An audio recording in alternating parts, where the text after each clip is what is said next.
Novena entrega de Contra Toda Esperanza de Armando Valladares en la voz de Yamil Cuellar. Feliz día para todos mis contertulios. Iniciamos.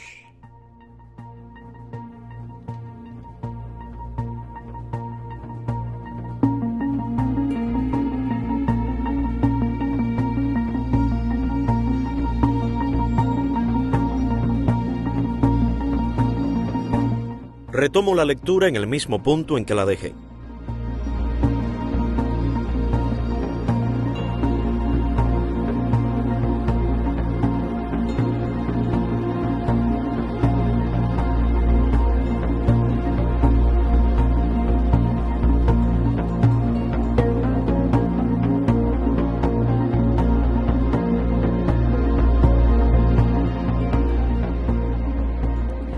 La rehabilitación política tenía como objetivo, al principio, disminuir la población penal que mantenía una actitud de repudio al gobierno.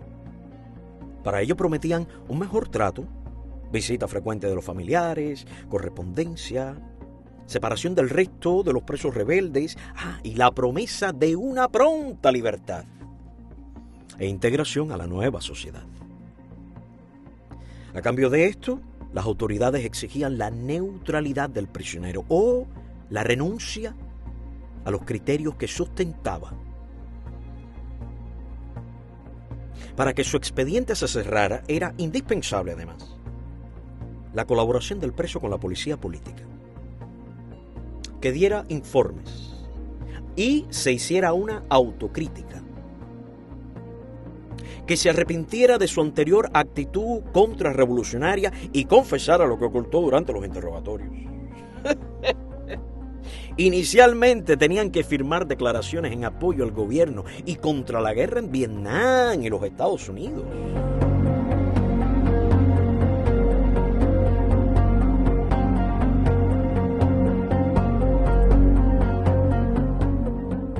No fue fácil hacerles comprender a los dirigentes de la represión carcelaria los fines de la rehabilitación política.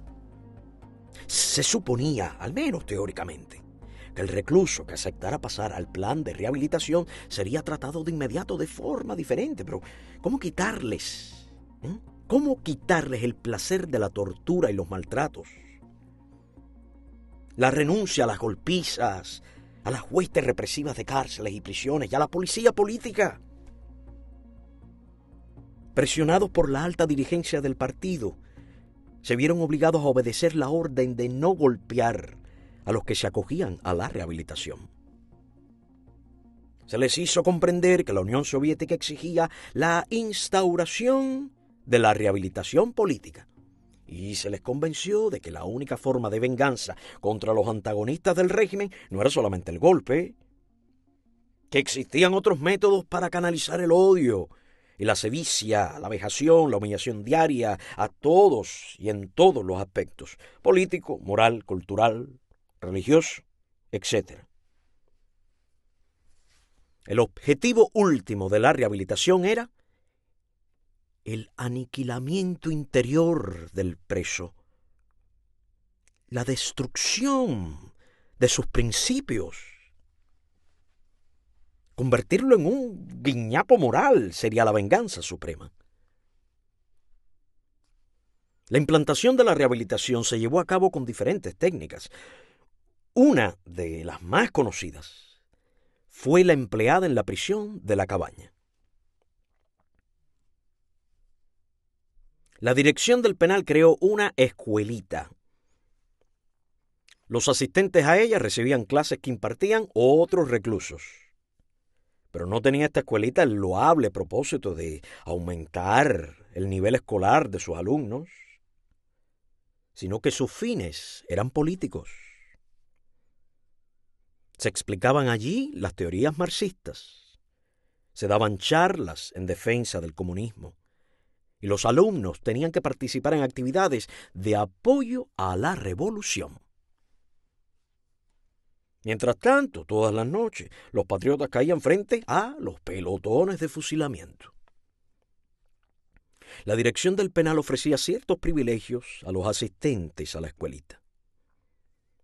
El descontento y el rechazo a este grupo que contemporizaba con el enemigo por parte de los restantes reclusos fue creando una atmósfera de hostilidad que llegó a su clímax cuando la dirección comunicó que se instituiría el plan de rehabilitación. Por entonces, en la galera número 13 de la cabaña estaban condenados 200 menores de edad, acusados de delitos políticos, entre ellos los hijos de muchos patriotas que tomaron las armas para combatir a Castro y estaban alzados en las montañas. Como represalia por no poder capturarlos, encarcelaban a sus hijos. Había allí niños de 14 y 15 años de edad. Estos muchachos formaban un grupo tremendamente identificado en su actitud frente a los carceleros.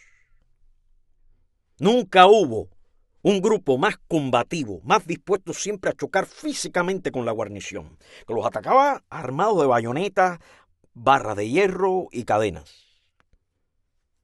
La galera de los menores escribió páginas memorables en la historia de la prisión de la cabaña.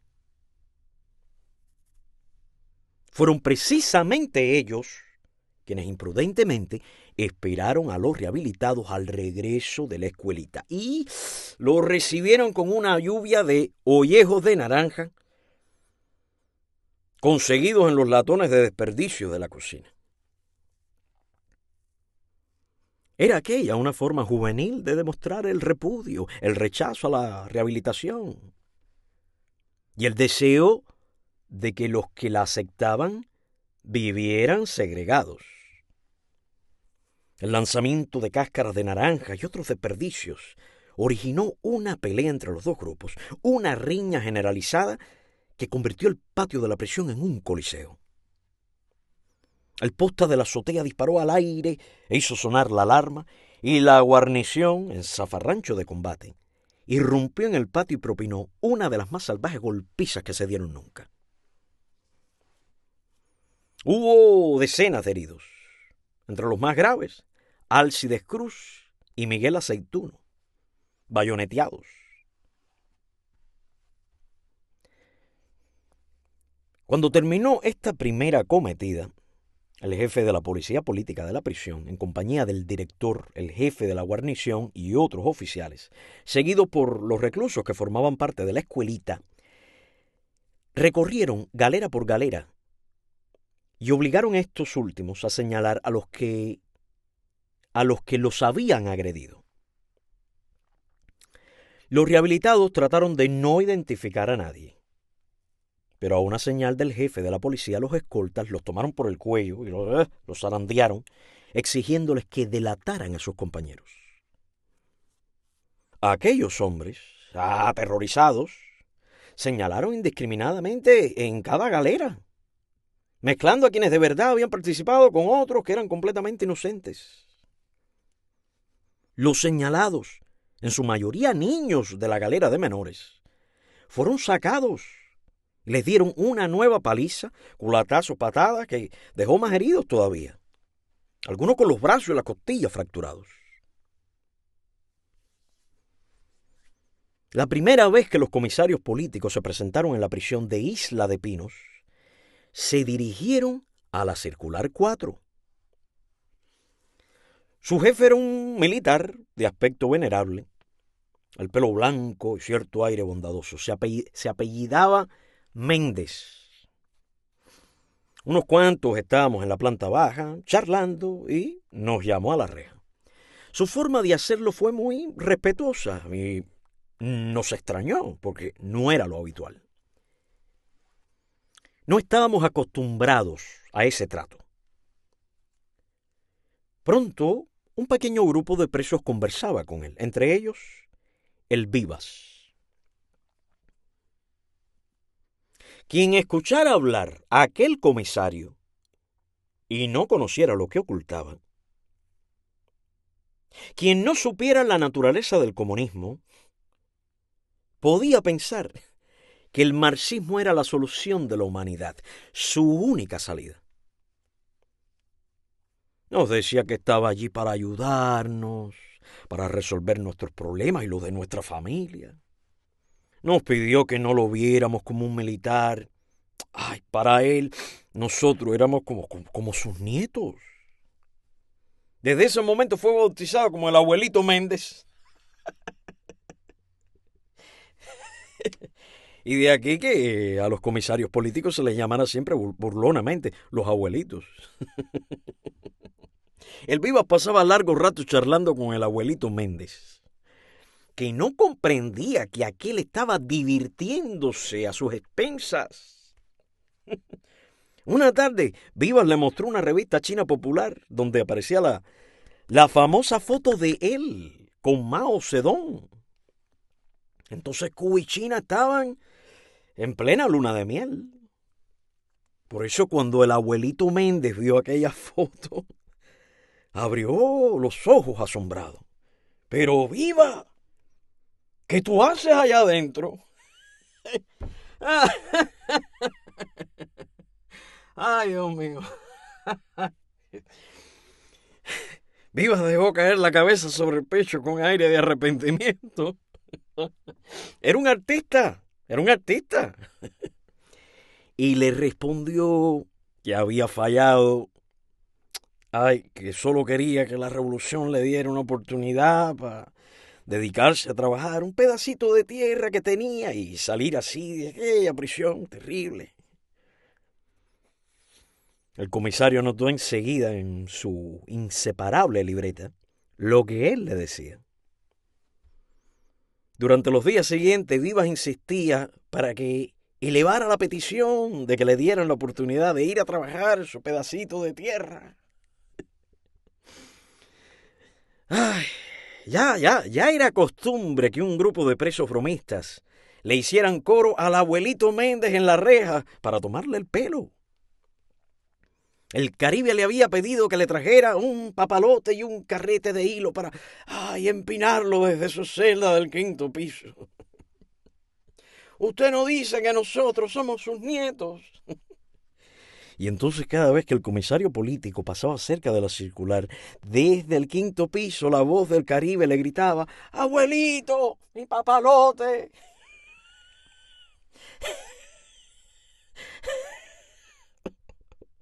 Una tarde el comisario llamó a Vivas. Había un grupo numeroso alrededor. Estuve planteando tu solicitud, hijo, pero necesito algunos datos.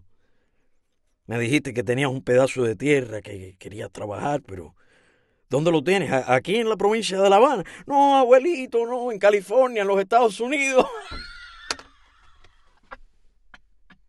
Ay, Dios mío. Ay.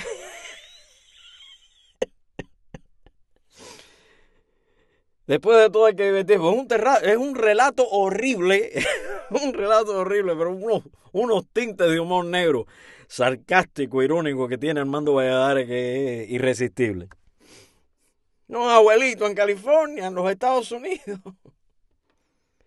El comisario político abrió los ojos, se quedó sin habla. Se puso rojo como un tomate. Le temblaba la barbilla y yo pensé que le iba a dar una apoplejía. El grupo prorrumpió en carcajadas.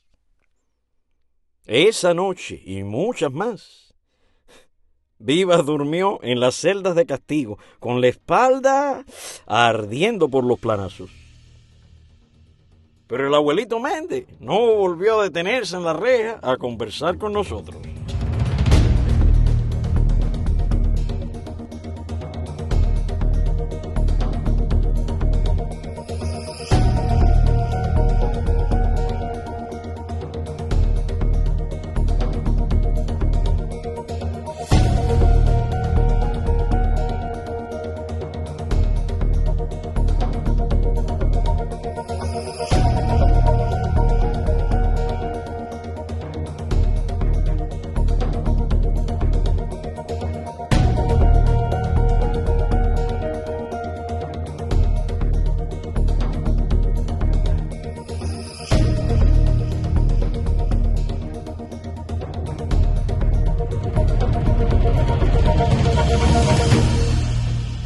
A mitad de aquel año, sacaron 2 grupitos de voluntarios de bajas condenas de nuestra circular. Una para trabajar en la cocina y el otro para algunas tareas dentro del cordón de seguridad. Un día les dieron a estos últimos una tarjeta de autorización para entrar y salir de la prisión en horas de trabajo acompañados por escoltas, pues iban a construir unas naves para la cría de pollos a la salida misma de la prisión.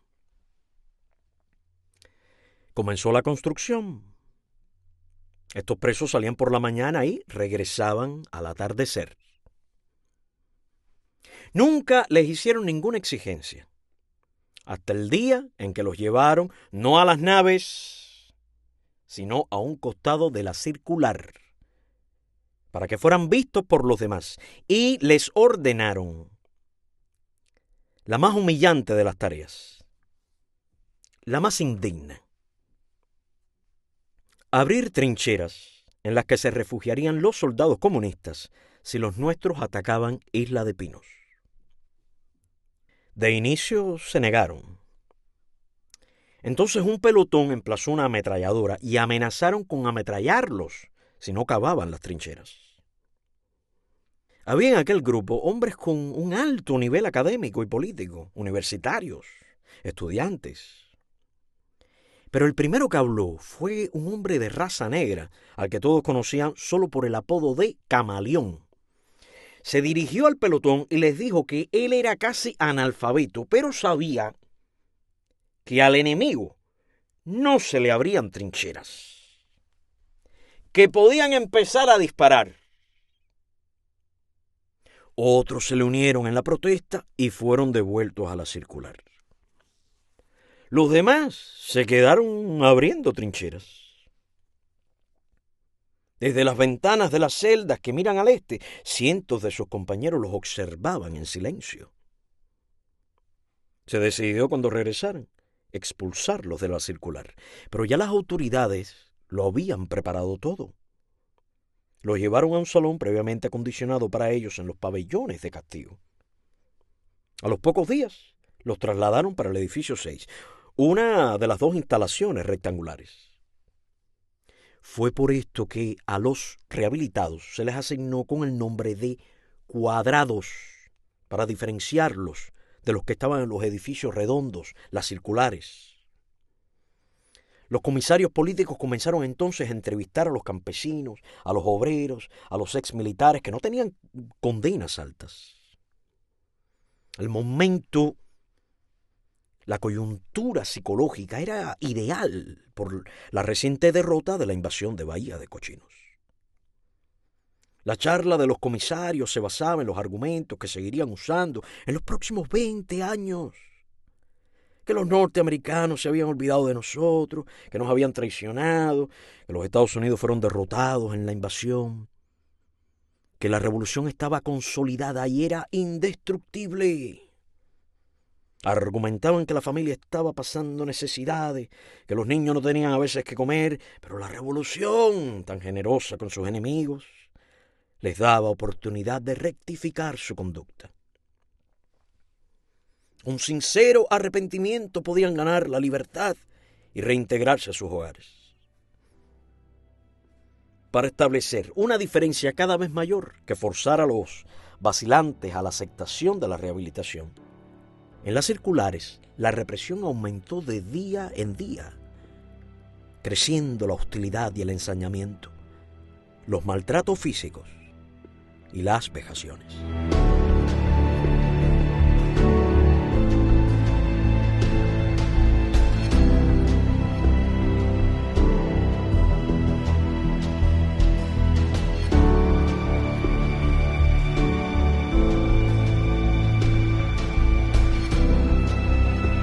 Iniciamos la lectura del capítulo 17 titulado Marta bajo la lluvia.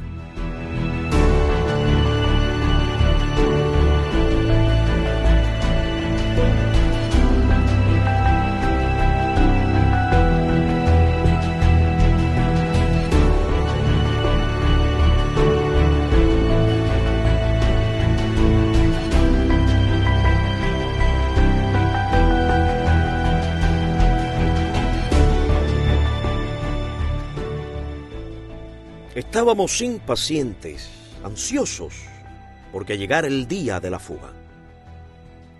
Cuando esta idea penetra en la mente de un prisionero se convierte en una obsesión.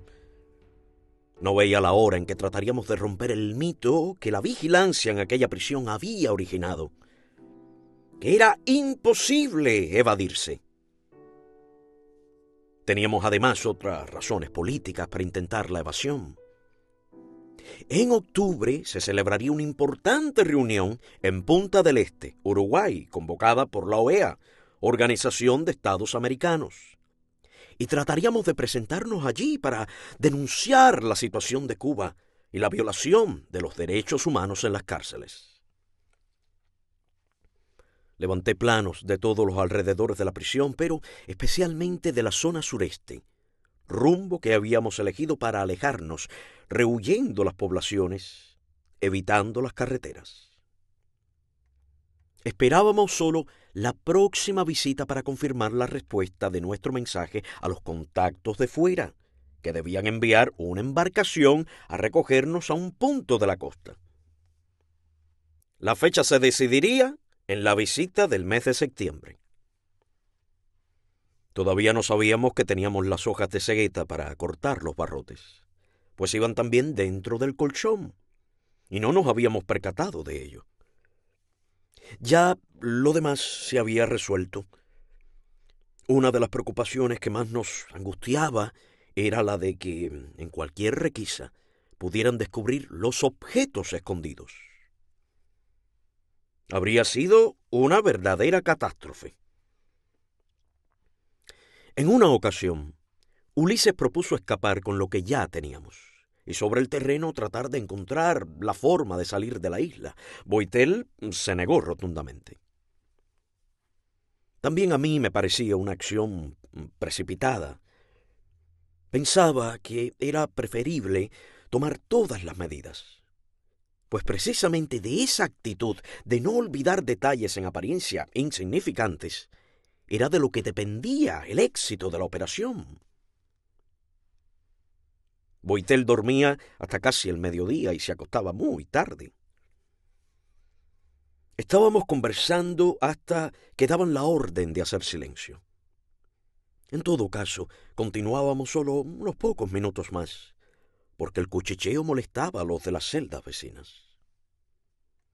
Todas las noches, en esos minutos que anteceden al sueño, pensaba en mi familia y me encontraba a Dios, pidiéndole robusteciera mi fe y me permitiera mantener el propósito firme que me había hecho de no dejar que los carceleros me aplastaran espiritualmente, que no me envilecieran el alma, sembrando en ella el rencor o el odio. Mi preocupación en todo momento era no hundirme en el desaliento, en la desesperación, que tanto daño estaba haciendo a muchos de los que estábamos allí. En mis conversaciones con Dios, en la soledad de aquellos minutos, iba encontrando los cimientos de una fe que con el transcurso de los años sería sometida a titánicas pruebas de resistencia, pero de las que saldría victoriosa. Una actitud de confianza frente a toda circunstancia difícil se convirtió en mi instrumento de combate. Más de 20 años después, los coroneles de la policía política tendrían que comentar, con odiosa envidia, que siempre me estaba riendo. Me quitaron el espacio, la luz, el aire, pero no pudieron quitarme la sonrisa. Yo lo consideraba como un triunfo del amor frente al odio. Una gran cantidad de oficiales rebeldes que lucharon contra Batista junto a Fidel Castro para no ser partidarios del comunismo se enfrentaban también al nuevo tirano marxista y estaban allí, en la circular 4 de la prisión de Isla de Pinos. Entre estos, el capitán Regino Machado y un cierto número de oficiales que combatieron a sus órdenes en el Escambray. Machado disfrutaba del respeto de la mayoría de los combatientes que lo conocieron, algunos de los cuales formaban parte de la dotación militar del presidio. Uno de ellos llegó una mañana como guardia de escolta al rastrillo. Se reconocieron y comenzaron los contactos. Este guardia le llevó un recado a uno de los oficiales que había peleado junto a Machado, y a partir de aquel momento comenzaron a organizarse una conspiración en la que estuvieron implicados alrededor de 20 militares pertenecientes a la guarnición. El bosquecito de pinos situado al este de las Alambradas, aquel donde descubrimos una cabañita en la que se alojaban algunos soldados, fue utilizado por los conspiradores para comunicarse con Machado y su grupo en la circular. La comunicación se realizaba en clave Morse. Se fabricó un blinker con una lata que tenía dentro una lamparita de petróleo y un agujero que se abría o cerraba a diferente ritmo según quisieran transmitir puntos o rayas. La policía política descubrió la conspiración y al menos unos 17 de aquellos militares fueron detenidos. En el campo de tiro, al fondo de la cárcel, más allá de las alambradas y un sembrado de plátanos, fueron fusilados varios de ellos. No se supo nunca cuántos ni a quiénes. Era la primera vez que fusilaban en el presidio Modelo. Tiempo después, en el mismo lugar, serían fusilados presos políticos. Los días pasaban lentos para mi ansiedad. Las requisas eran frecuentes y las medidas represivas iban en aumento. Bastaba que un recluso, a la hora del recuento, apoyara un hombro en la pared de la celda, se colocara las manos en la cintura, cruzara los brazos o los levantara para que lo bajaran y a golpes lo trasladaran a las Bartolinas de castigo, donde era confinado durante meses. El teniente Julio Tarrao, director de la prisión, había establecido un régimen de terror. Este hombre mestizo, militante en las filas del Partido Comunista desde los años 40, no perdía ocasión de ejercer su odio hacia los presos políticos. Fue Tarrao el que nombró jefe del orden interior al teniente Bernardo Díaz, un viejo camarada del partido. El 5 de septiembre amaneció gris y lluvioso. Una de las típicas perturbaciones ciclónicas del Caribe se acercaba a Cuba, y en los días anteriores a su llegada, los chaparrones y el viento habían sido frecuentes. Para nosotros la visita de ese día sería trascendental. Para mí, muchísimo más. Pues aunque no lo sospechaba siquiera, en ella conocería a mi futura esposa.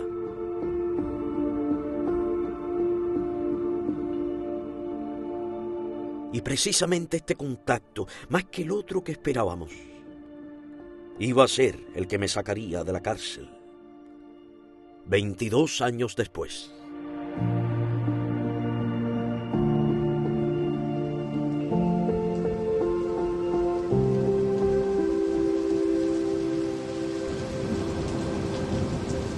Llovía a ráfagas.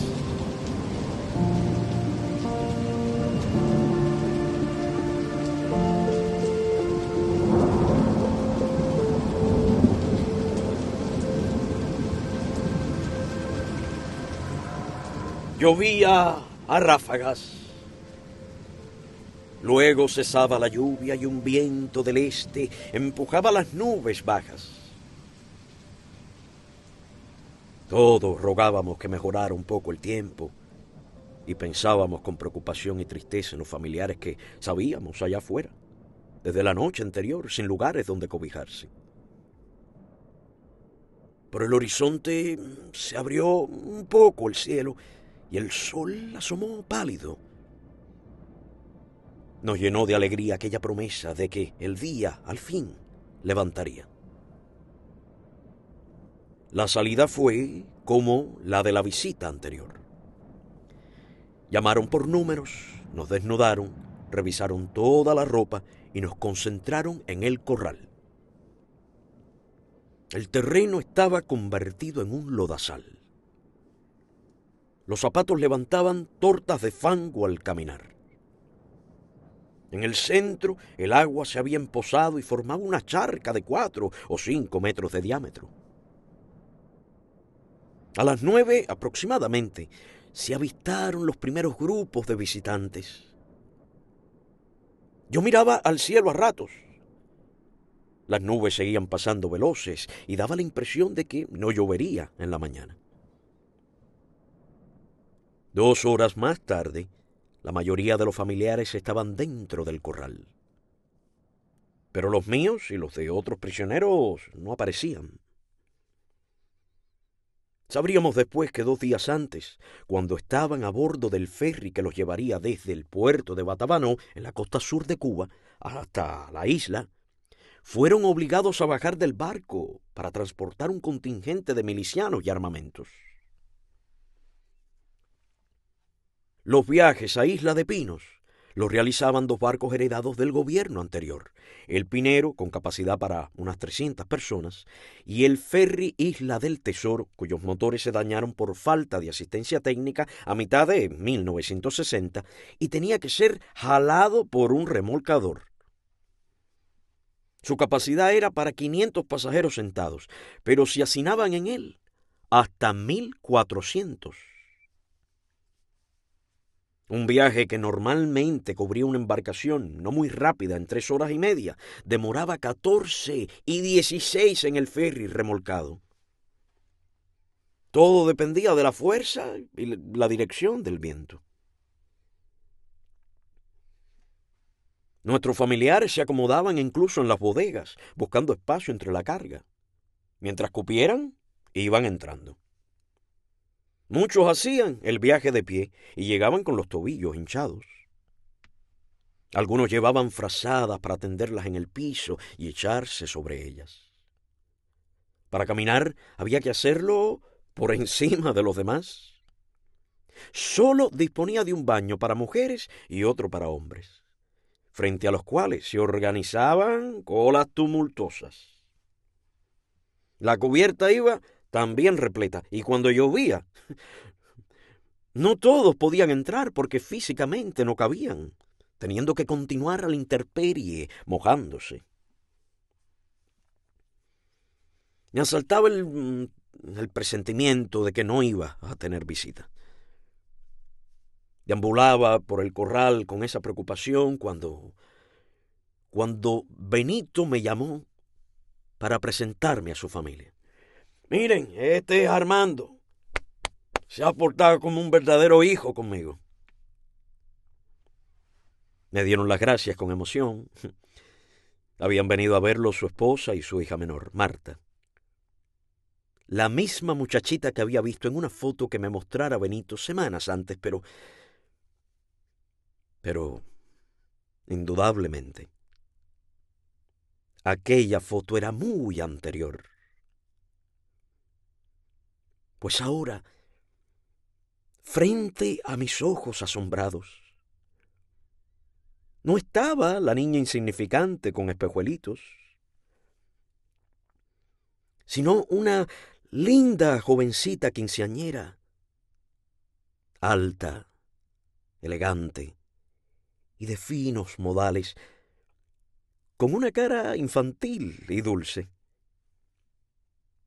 En sus ojos se reflejaba una firme voluntad, mezcla de ternura y valor. Creo que fue eso lo que me causó mayor impresión en ella. Les pregunté si sabían algo acerca de los familiares bajados del barco 2 días antes. Me respondieron que les habían dicho que los traerían de todas formas y me invitaron a que me quedara con ellos hasta que llegaran mis padres y mi hermana. Marta y su madre habían llegado en el primer barco, el más pequeño, y desde el día anterior hacían cola frente al presidio. Nos contaron que una masa de miles de personas, ancianas, niños, mujeres embarazadas, atestaba la carretera. Algunos automóviles, echados sobre el bordillo de tierra, servían de refugio a los que habían tenido la suerte inmensa de alquilarlos. Un grupo reducido de taxis era cuanto existía en Nueva Gerona, pero ni remotamente lo suficiente para las 5.000 personas que asistieron a la visita. La más concurrida en toda la historia del presidio y la más incómoda, pues transcurrió entre chubascos, a los que luego se unían las insufribles plagas de mosquitos. Así pasaron la noche. Cuando alguna mujer tenía necesidades fisiológicas, las demás formaban un círculo a su alrededor para ocultarla. A las 6 de la mañana les dieron la orden de pasar al reclusorio y comenzaban de nuevo las colas, ya dentro del área de la prisión. Una fila para registrar el pequeño paquete con alimentos que llevaban al preso.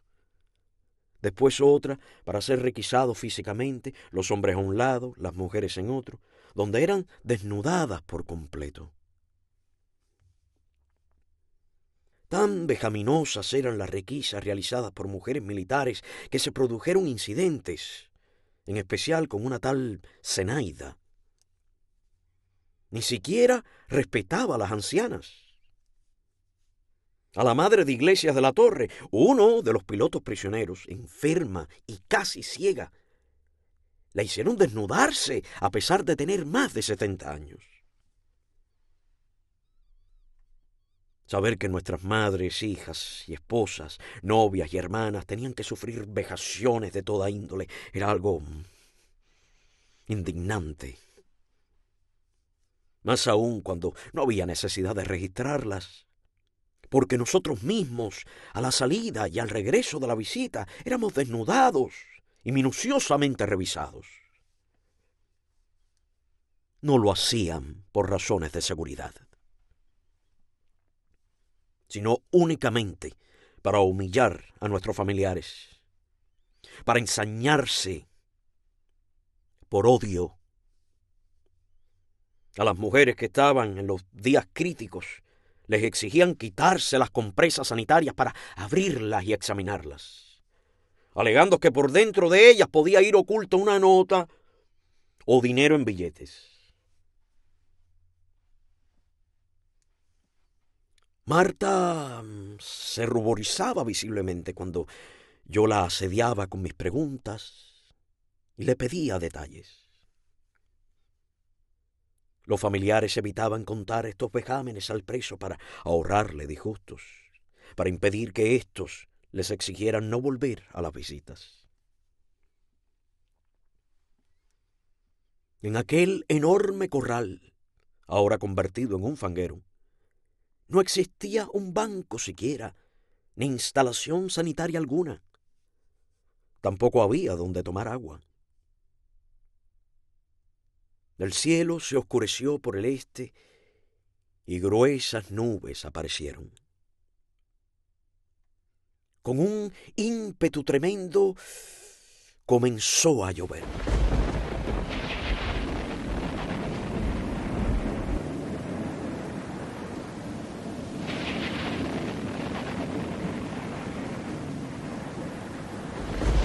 Cerca de 6.000 personas bajo la lluvia. 6.000 personas bajo la lluvia.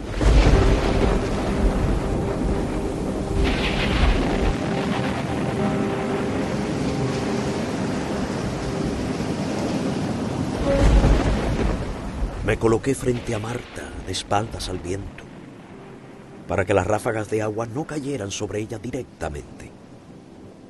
Era cuanto podía hacer. En unos minutos, todos estábamos empapados hasta los huesos. Desabotoné mi camisa y la abrí para protegerla más. El espectáculo deprimente de aquellas mujeres y niños tiritando de frío. El intento inútil de los presos queriendo resguardarlos de la lluvia es algo que no he olvidado jamás.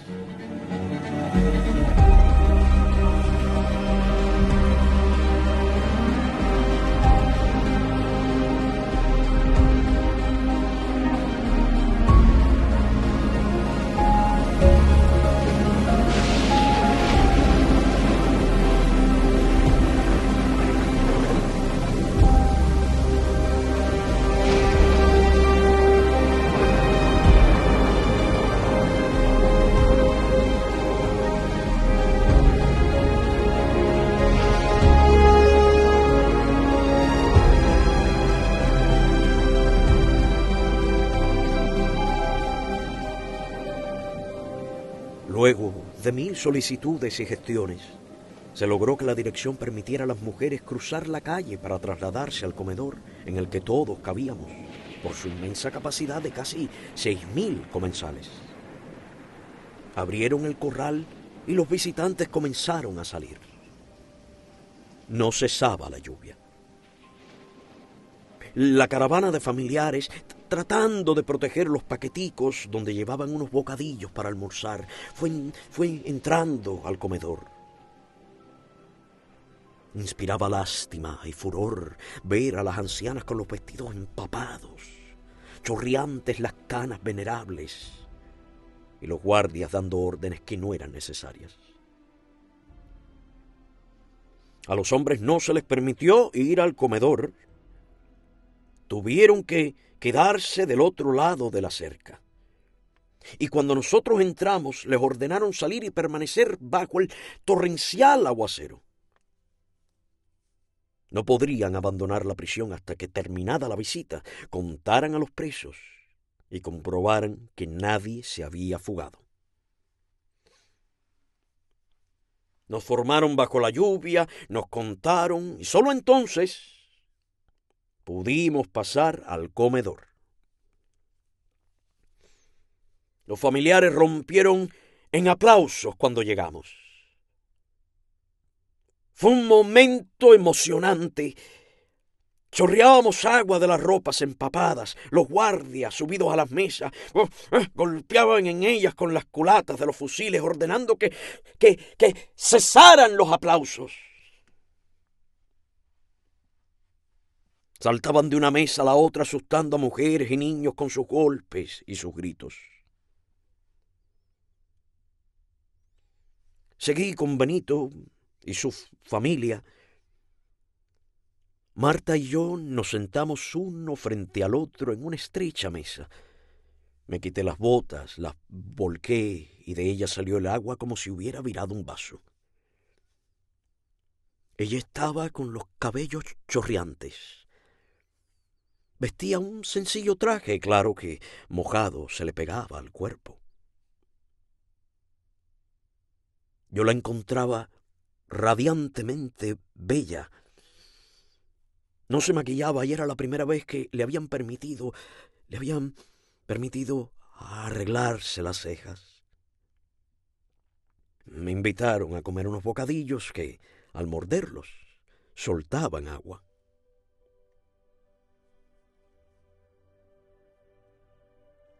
Mi conversación con Marta aquel día de nuestro primer encuentro fue trivial, pero inolvidable para los dos. En unas horas, una simpatía mutua nos hizo sentir como amigos de toda la vida.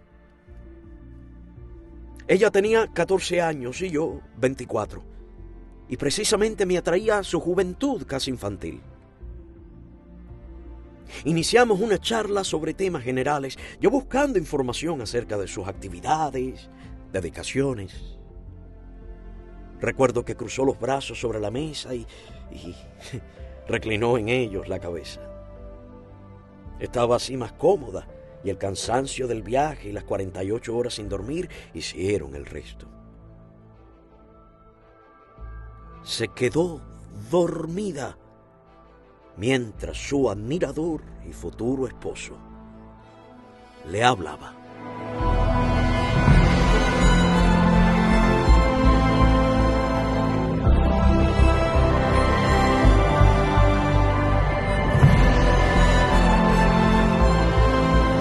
Contra toda esperanza de Armando Valladares.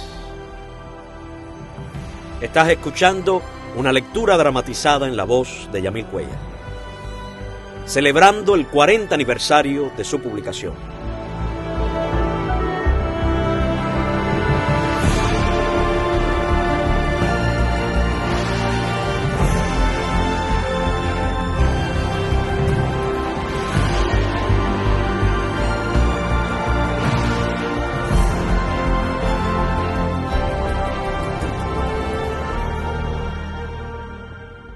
Me levanté con cuidado y me acerqué a una de las ventanas enrejadas por las que entraba el aire para tratar de secarme un poco la ropa. Pero terminé titirando de frío. Volví a la mesa. Mi linda amiga dormía todavía y me quedé contemplándola. Sentí una gran ternura al hacerlo, una ternura que nunca había experimentado. Dios es sabio en sus designios y emplea a veces los métodos más insospechados para que dos seres se encuentren y unan sus almas.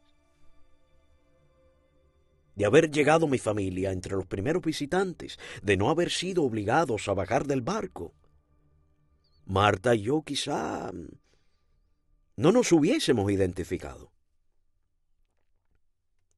Si entonces alguien nos hubiera dicho a Marta, a mi familia y a mí, que años después todos nos alegraríamos de lo sucedido, sencillamente no lo habríamos entendido.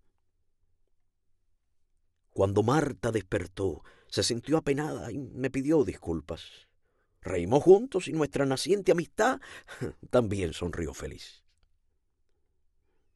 Media hora antes de finalizar la visita, mi madre y mi hermana, con otros parientes, llegaron al comedor.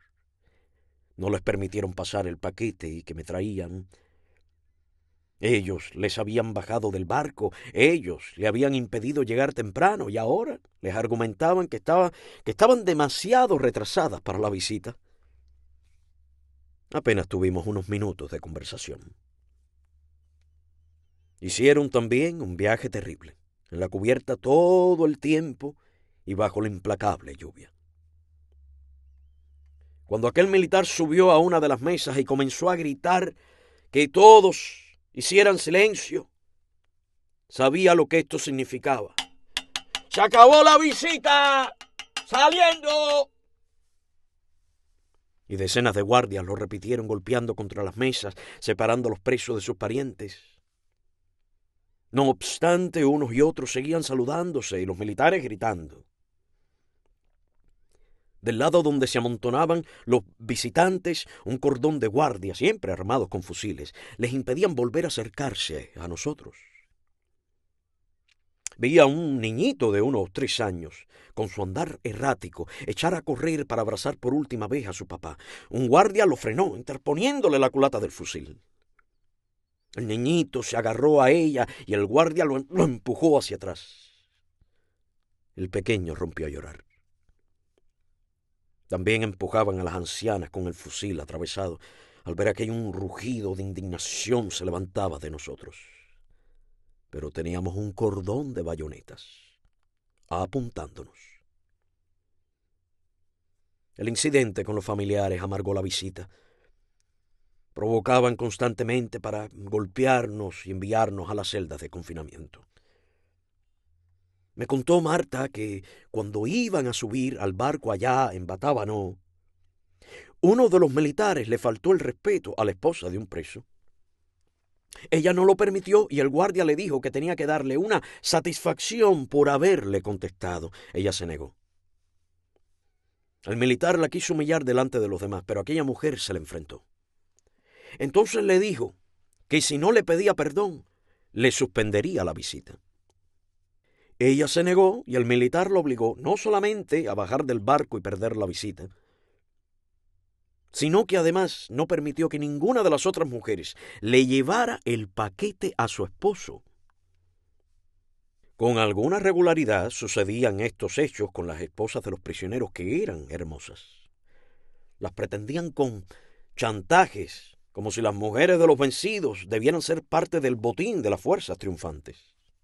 Cuando no podían lograr nada, les prohibían las visitas, pensando así que ellas, por amor a sus presos, accederían.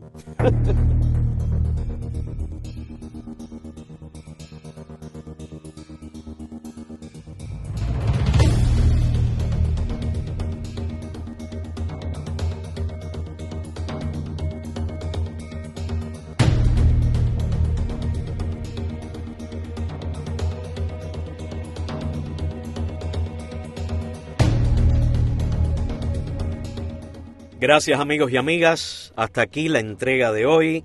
Prepárense para la entrega de mañana que viene fulminante, llena de acción, llena de adrenalina, contra toda esperanza de Armando Valladares. Pasen todos un feliz, hermoso día, aunque sea de noche.